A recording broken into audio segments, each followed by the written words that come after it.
பிஸ்மில்லாஹிர்ரஹ்மானிர்ரஹீம். அனைவருக்கும் அஸ்ஸலாமு அலைக்கும் வரஹ்மத்துல்லாஹி வபரகாத்துஹு. இன்றைய வெள்ளிக்கிழமை நாள் அனைவருக்கும் ஒரு நன்னாளாக அமைய வல்ல இறைவனை பிரார்த்தித்து எங்களது ஜைரை 90 நண்பர்கள் வட்டத்தின் அதிகாலை நேர சைக்கிள் சவாரி, அதை தொடர்ந்து வைத்திய ஆலோசனை. இன்றைக்கு வந்து நாங்கள் அண்மையில் ஒரு கிரிக்கெட் பிளேயர் வந்து கிரவுண்டில் வந்து திடீர்னு ஒரு அப்படி விழுந்து அப்படி மரணிக்கிற ஒரு காட்சியை கண்டோம். அதே மாதிரி அதுக்கு கொஞ்ச நாளைக்கு முதல்லையும் அந்த பேட்மிண்டன் பிளேயர் ஒன்று விளையாடி கொண்டிருந்த மாதிரி இளவயது ஆக்கள் மரணிக்கிறது. அதில் வந்து கட்டாயம் இந்த ஸ்போர்ட்ஸில் ஈடுபடுற ஆக்களுக்கு கட்டாயம் சில விஷயங்கள் தெரிஞ்சுக்கணும். அதில் வந்து பிரதானமாக வந்து இப்படி சடனான வார கார்டியக் அரெஸ்ட்னு சொல்றது, சடன் கார்டியக் அரெஸ்ட்டுங்க போல திடீர்னு அப்படியே இருதயம் வந்து அப்படியே இயங்குறது நிற்கிறது தானே. அது நின்ற உடனே எல்லா சிஸ்டமும் அப்படியே ஸ்டாப் ஆயிடும். அதில் பிரதான காரணம் நம்மளுக்கு தெரியும், மாரடைப்புன்னு சொல்லி. அது மாதிரி பல வேறு காரணங்களுக்கு, இளவயது மரணங்களில் வேறு சில காரணங்களுக்கு அந்த ஹோக்கம்னு சொல்றது, அதாவது ஹைப்பர்ட்ரோஃபிக் ஒப்ஸ்ட்ரக்டிவ் கார்டியோமயோபதின்னு ஒரு கண்டிஷன் இருக்கு. அது இளம் வயது அத்லீட்ஸுக்கு தான் கூட வாருது, ஸ்போர்ட்ஸ் ஆக்டிவிட்டிஸில் இருக்கிற ஆட்களுக்கு தான் வாருது. என்னென்னா இப்போ நாம் அந்த ஸ்போர்ட்ஸ் ஆக்டிவிட்டி செய்யக்கூட நம்மளோட மசில்ஸ்கள் வந்து டெவலப் ஆகுறதானே, மசில் பல்க் எல்லாம் கூடும், தசையெல்லாம் அந்த பெருக்கிறதானே. இப்போ எக்ஸசைஸ் ஏஜ் அந்த ஒர்க் பண்ணுற டிஷ்யூ வந்து கூடுதலாக அந்த மசில்ஸ் வந்து டெவலப் ஆகும். அதில் வந்து நம்மளோட பிரதானமான பிளட் சப்ளை வந்த ஏோட்டா, இந்த பெருநாடிற அந்த குழாயிற மசில்ஸும் வந்து பெருக்குமா, அப்படி அந்த டெவலப் ஆகக்கூட. அது வந்து சில அவங்க ஜெனட்டிக்கலாக சில பரம்பரையில் சில காரணிகள் இருக்கும் இருந்தால் அவங்களுக்கு அத்லீட்ஸுக்கு அது பெருக்கக்குள்ள சில டைம்களில் அது நிறைவாகும், ஏோட்டா வந்து நிறைவாகும். அதில் தான் நாம் திடீர்னாப்புல சடனாக வந்து அரெஸ்ட் கொண்டு வந்து சடனாக டெத் ஆகுறது, அத்லீட்ஸில் வாருது. அப்போ அது வந்து நம்மளுக்கு அந்த அறிகுறிகள் சிலதுகள் காட்டுறதை வச்சு நம்ம கண்டுபிடிக்கணும். அதே மாதிரி சடனாக வாரத்தில் இன்னொன்று இருக்கு, நம்மளோட சுவாச நாடி, அதாவது நம்மளோட சுவாச பைக்கு ரத்தத்தை வழங்குற சுவாச நாடியில் திடீர்னாப்புல ரத்த காட்டிகள், பல்மோனரி எம்போலிசம்பாங்க, திடீர்னாப்புல ஒரு ரத்த காட்டி வந்து பிளாக் பண்ணுறது. அதே மாதிரி இந்த ஹீட் ஸ்ட்ரோக் அண்மை காலமாக ஒன்று இருக்குதுன்னா அந்த டெம்பரேச்சர் கூட தானே, வெப்பனில் கூட, அதில் டீஹைட்ரேஷனால நம்ம பொடியில் வந்து நீரிழப்பு காரணமாக சடுதியாக அந்த பொடியில் டெம்பரேச்சர் கூடி அந்த ஸ்ட்ரோக் மாதிரி சடனாக அவர் இருதயம் நிற்கிறது. அதாவது நீரிழப்பால் வாருது. உதாரணமாக கூட டயரியா போனால், வயிற்றால் போனால், அதே மாதிரி தொடர்ச்சியாக வாமிட் பண்ணால் ப்ரெஷர் ட்ராப் ஆகி சில ஆக்கள் அப்படியே கலப்ஸ் ஆகுவாங்க. அது மாதிரி நீரிழப்பாலையும் அப்படி வரலாம். அதே மாதிரி சிலதுகள் வந்துருக்கு கார்டியக் அரித்மியாஸ்ன்னு சொல்லி, இப்போ ஹார்ட் வந்து இருதய துடிப்புகள் வித்தியாசப்பட்டு அதாலேயும் இதாகலாம். இப்படியான காரணங்கள் சடனான, உதாரணம் பொட்டாசியம் குறைஞ்சாலும் சடனா பொட்டாசியம் எலக்ட்ரோலைட் இம்பேலன்ஸ் சொல்றது, நம்ம பொடியில வந்து இருதய தசைகள் இயங்குறதுக்கு தேவையான பொட்டாசியம், கல்சியம், மெக்னீசியம் இருக்குதானே. அதில் மெயினாக பொட்டாசியம் வந்து இயல்பாகவே நம்ம பிளட்ல இருக்கிறது. அப்போ அது வந்து சில வேளை லோவாக இருந்துச்சுன்னு சொன்னாலும் கார்டியக் மசில்ஸ் வந்து ஃபங்க்ஷன் ஸ்டாப் ஆகி இப்படி வரலாம், இப்படி சடுநிதிகள். அப்போ நாங்கள் வந்து இப்போ இது ஒரு ஒரு ஒரு கிரிக்கெட்டருக்கு அல்லது ஒரு பேட்மிண்டன் பிளேயருக்கு வாரது தான் படுத்திருக்கிற இஷ்யூ வந்து.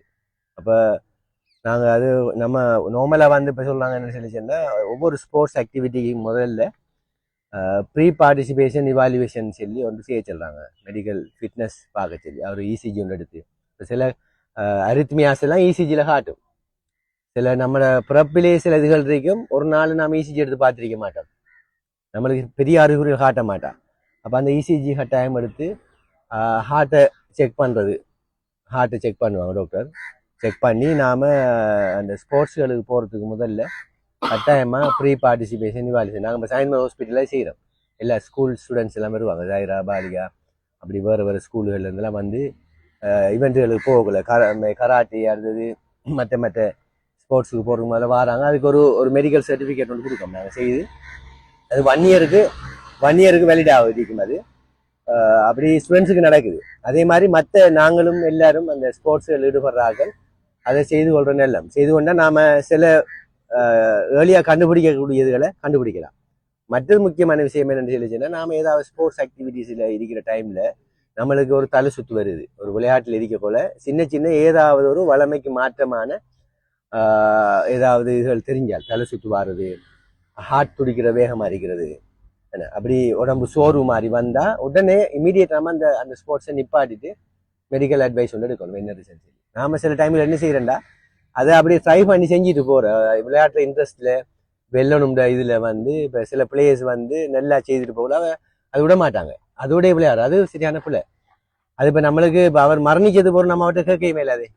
உங்களுக்கு இப்படி அறிகுறி இருந்தான்னு கேட்க இயலாது. அவர் சொல்லாம இருந்திருப்பார், சொல்லாமக்கு விளையாடி இருப்பார். அப்ப இதுகள் கடும் முக்கியமான விஷயம். இப்ப இந்த விஷயங்கள் அடுத்தது அந்த அந்த விளையாட்டுல ஈடுபடுற டீம்ல வந்து நம்ம சிபிஆர் கொடுக்கக்கூடிய ஆக்கள் கட்டாயம் அந்த ட்ரைனிங் எடுத்துக்கணும். ஸ்போர்ட்ஸ்களில் டீம்கள் இருந்தால் கார்டியோ பல்மனரி ரிசசிட்டேஷன் செய்கிற மெத்தட்டுகள் அதுக்கு வந்து டீம்கள் இருக்கு. அந்த டீம்கள் எடுத்து அந்தந்த ஸ்போர்ட்ஸ் கிளப்புகளோ அல்லது அந்த ஸ்போர்ட்ஸில் ஈடுபடுற அந்த ஆர்கனைசேஷன் எல்லாம் அதில் அந்த ட்ரைனிங் எடுத்து வச்சுட்டு கொள்ளணும் எல்லாரும். அது பெரிய ஒரு இதில் ஃபாரின் கண்ட்ரில எல்லாம் வந்து எல்லாரும் அந்த இயல்பாகவே செய்வாங்க. டக்குன்னு ஒரு ஆள் மயங்கி விழுந்தால் இமீடியட்டாக செய்கிற ஏபிசின்னு இருக்கு. இப்போ இந்த காற்று ஏவே கிளியர் பண்ணுறது, ப்ரீதிங்கை செக் பண்ணி அதுக்குரிய ப்ரீதிங்கை ஸ்டார்ட் பண்ணுறது, அடுத்தது ரிசசிட்டேஷன் செய்கிறது, கார்டியக் மசாஜ் கொடுக்குறது, அது இருக்கு. அது நார்மலாக ஒரு ஃபெஸ்ட் எய்ட் மாதிரி எல்லாரும் செய்திருக்கோம். நம்ம தைரிய 90 கட்டாயம் நம்ம அந்த ஒரு ப்ரோக்ராம் அந்த கட்டாயம் செய்யணும். அப்போ அப்படி இதுகளை வந்து செய்து கொண்டா நாம் அந்த அந்த சடன் டெத்துகள்ல இருந்து நாங்கள் பாதுகாக்கலாம். அடுத்தது ஏர்லியாக நம்ம அட்டம் பண்ணி சில ஆக்களை பாதுகாக்கிறதுக்கு ஒரு இதையும் செய்யலாம். நம்ம இந்த சிபிஆர் தெரிஞ்சால் சில ஆக்களை அவர்கிட்ட செய்யலாம். நம்ம வளமையாக செய்யறோம்னா எல்லாரும் கூடுறது கூடி அப்படியே அந்த ஆளுக்கு வெண்டிலேஷனும் இல்லை, ஆக்சிஜனும் இல்லாமல் போய் இருக்கிற கண்டிஷன் பேர்ஸ் ஆகுறதா நடக்குறேன். உண்மை அவருக்கு காத்தோட்டம் தேவை கட்டாயம். அந்த டைம்ல வந்து விழுந்தா இந்த சிபிஆர் கொடுக்கறதுக்கு முதல்ல வெண்டிலேஷன் வேணும். அப்போ எல்லாரும் முதலாக கலையணும்.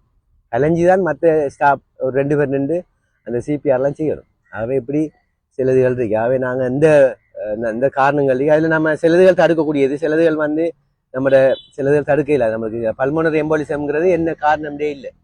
சடுனா வந்து ஒரு ரத்த கட்டி கொண்டு போய் சுவாச நாடியை பிளாக் பண்ணினா சடுனா சுவாசம் நின்றும். அது ஒரு சிக்கலான கண்டிஷன். சிலதுகள் வந்து தடுக்கலாம். இப்போ உதாரணமாக நீரிழப்புங்கிறது இப்போ நாம கிட்டத்தில் ஒரு கிரிக்கெட் டூர் ஒன்று அடித்தோம். நம்மளோட நஜீம் ஒரு டீம் ஒன்று என்ன செஞ்சாங்கன்னா தோடம்பழம் தாங்க கலந்து வேற எந்த செயற்கையான பானங்களும் நாம குடிக்கல. என்ன அதில் உப்பு சோடியம் சேர்ந்துச்சு, மற்ற தோடம்பழம் எலுமிச்சை சாறு அதுகளில் வந்து பொட்டாசியம் அதுகள் இருக்கு. அந்த ஜூஸ் தான் நீரும் அந்த தேவையான அளவு சுகரும் போட்டோம். அப்போ அது வந்து இந்த பழக்கத்தை இருக்கும். நாம விளையாட்டு வீரர்கள் என்ன செய்யறா பெரிய மெகா போட்டில் இருக்கும் வந்து வாங்கி வச்சுட்டு அது தான் குடிக்கிறது.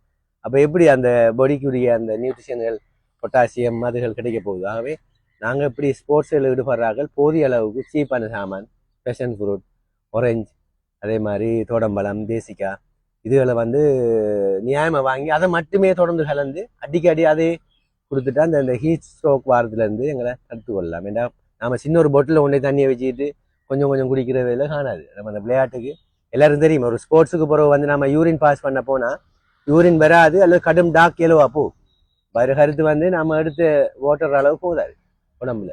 அதான் அந்த சோர்வுகளும் மாறுது.